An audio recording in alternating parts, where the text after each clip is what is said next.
اس کے اوپر میرے پر جلتے ہیں یا رسول اللہ، کیونکہ یہ ہے سدرۃ المنتہا۔ ہم اس یونیورس کو اپنی حقیقت سمجھتے ہیں، لیکن یہ اصلی دنیا نہیں ہے۔ اس دنیا کے اوپر ہے 7 آسمان اور ان سب سے اوپر ہے سدرۃ المنتہا، ایک ایسی جگہ جہاں پر جانے کی اجازت کسی کو نہیں سوائے اس کے جسے اللہ نے خود بلایا ہو۔ یہ بات ہے اس رات کی جب زمین اور آسمان کا فاصلہ سمٹ چکا تھا اور اللہ نے بلایا اپنے حبیب صلی اللہ علیہ وآلہ وسلم کو مسجد الحرم سے مسجد الاقصی تک، اور الاقصی سے معراج کا یہ سفر شروع ہوا جو پہنچا سیدھا سدرۃ المنتہا تک۔ اس آسمانی سفر سے پہلے الاقصی میں ایک ایسا منظر پیش آیا جو انسانی تاریخ میں پہلے کبھی نہ ہوا تھا۔ وہاں تمام انبیاء اکٹھا ہوئے اور امامت کی خود امام کائنات صلی اللہ علیہ وآلہ وسلم نے۔ اس سفر کی شروعات سے پہلے تمام انبیاء آسمانوں میں اپنی جگہ پر پہنچ چکے تھے۔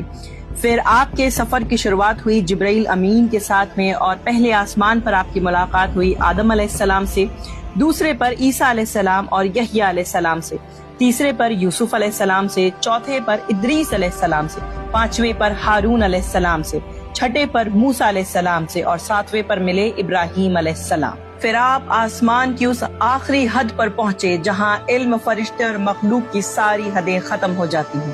اس سدرۃ المنتہا کی شروعات ہوتی ہے چھٹے آسمان سے، جو روایتوں کے مطابق جنت کا وہ حصہ ہے جو پیور گولڈ اور پیور ریڈ سٹون کا بنا ہوا ہے۔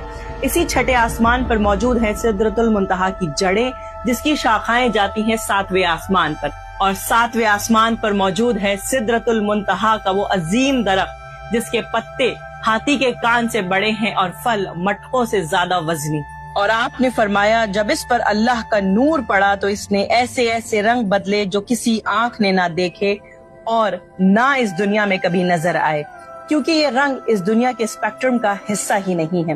It comes where physical matter has no existence۔ اور اسی سدرۃ المنتہا کی جڑوں سے نکلتی ہیں 4 نہریں، جن میں سے 2 بہتی ہیں جنت میں جو چھپی ہوئی ہیں، اور 2 بہتی ہیں دنیا میں، دریائے نیل اور دریائے فرات۔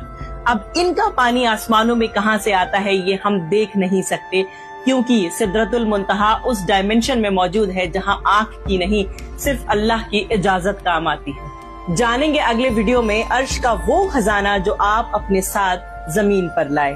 ملتے ہیں اگلے ویڈیو میں۔